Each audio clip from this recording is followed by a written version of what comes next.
Olá a todos os alunos e alunas. Tudo bem com vocês? Eu espero que sim. Estamos dando início a mais uma videoaula do seu componente curricular Sociologia. Videoaula esta dedicada aos alunos matriculados na terceira série do ensino médio. Videoaula esta que tem a peculiaridade de trabalhar temáticas que estão relacionadas ao Exame Nacional do Ensino Médio, que é o Enem, e que certamente você irá prestar o Enem para que você possa avançar na sua vida estudantil para o ensino superior. Sou o professor Ney Araújo, professor da Rede Pública de Ensino, videoaula esta do seu componente curricular Sociologia, e iremos tratar a respeito de questões relacionadas aos diferentes movimentos sociais. Para iniciar, vamos fazer uma leitura e vamos compreender o que são os movimentos sociais? Acompanhem. Os movimentos sociais são formados por grupos de indivíduos que defendem, demandam ou lutam por uma causa social e política. É uma forma da população se organizar, expressar os seus desejos e exigir os seus direitos. Tem umas considerações a fazer a respeito disso, né? Nós vimos que os movimentos sociais, eles correspondem a grupos que acabam levantando uma determinada bandeira de luta e acabam atuando na sociedade, reivindicando principalmente melhorias, ou por que não dizer, efetivação de direitos, acesso e efetivação de direitos para aquele grupo defendido. Só que, no passado, quando nós tratávamos de movimentos sociais, nós tratávamos basicamente de sindicatos. O sindicalismo é uma das possibilidades de organização dos movimentos sociais. E sabemos que os movimentos sindicais eles datam desde a época da Revolução Industrial e, obviamente, perduram e são presentes na sociedade até os nossos dias atuais.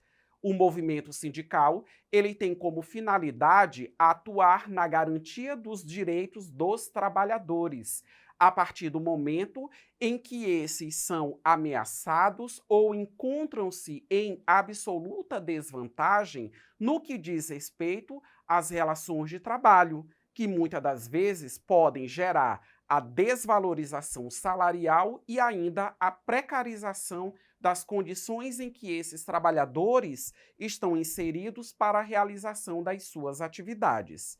Bem, estando isso claro, vamos avançar e agora eu apresento a todos vocês apenas alguns exemplos e desafio que você procure identificar na nossa cidade, no nosso estado e até mesmo no nosso país outras possibilidades e outros movimentos sociais.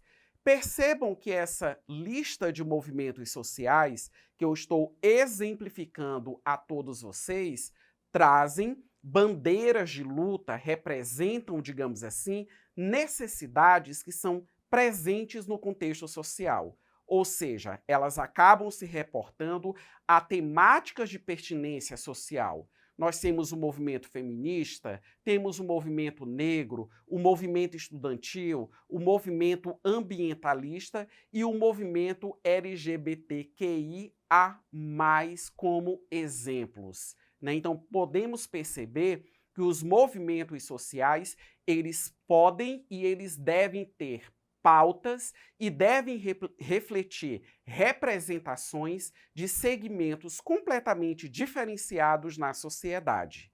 A partir de agora, vamos dar continuidade à nossa temática dos diferentes movimentos sociais, mas vamos exercitar a respeito do assunto.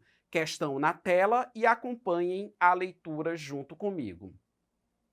Na sociedade democrática, indivíduos e grupos organizam-se em associações, movimentos sociais e populares, classes se organizam em sindicatos e partidos, criando um contrapoder social que, direta ou indiretamente, limita o poder do Estado.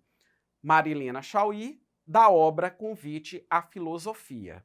Vamos interpretar um pouco esse fragmento? Simplesmente, a Marilena Chaui, através dessa citação, ela está se reportando a essas formas de organização. Os movimentos sociais, as associações e os sindicatos, e ainda temos um detalhe: em uma sociedade democrática, a democracia, ela deve sim garantir os espaços para que haja a participação em distintos organismos por parte da sociedade civil. Vamos fazer a leitura agora do comando da questão e ainda das possibilidades de resposta. Acompanhem. Nesse sentido, a importância dos movimentos sociais para as reivindicações de grupos minoritários se dá por quê? Alternativa A, aumento da insegurança e o caos social. Alternativa B, tornam visíveis suas reivindicações e aumentam sua representatividade. Alternativa C, geração de empregos e movimentações de capital financeiro. E alternativa D, enfraquecimento das instituições do governo através de críticas e manifestações. Vamos visualizar a alternativa correta? Alternativa B, tornam visíveis suas reivindicações e aumentam a sua representatividade. Ou seja, é absolutamente imprescindível que os grupos que são desfavorecidos na sociedade organizem-se e reivindiquem acesso e efetivação de direitos. Vamos avançar para uma próxima questão? Acompanhe a leitura com bastante atenção. Em uma das reuniões do GPH, grupos de pais de homossexuais, na rua Major Sertório, no centro de São Paulo, mais de 80 jovens ocupam a sala, sentados em cadeiras, sofás ou em almofadas no chão. Conversam, esclarecem dúvidas e falam sobre as dificuldades e prazeres típicos desta fase da vida. No final, participam de uma confraternização com lanche e música. O que os une nesta tarde de domingo não é a política ou religião, mas a orientação sexual. Eles são LGBT, lésbicas, gays, bissexuais, travestis e transexuais. Ou querem conhecer pessoas que sejam por conta de dúvidas quanto à própria sexualidade. Ou seja, nós temos um enunciado da questão que acaba se reportando a uma parcela da sociedade, né, LGBTQIA+, né, a sigla mais atual é essa, né, que é um grupo, uma parcela da sociedade que também sofre com discriminação e uma certa rejeição social. E, às vezes, essa rejeição começa dentro das suas próprias casas.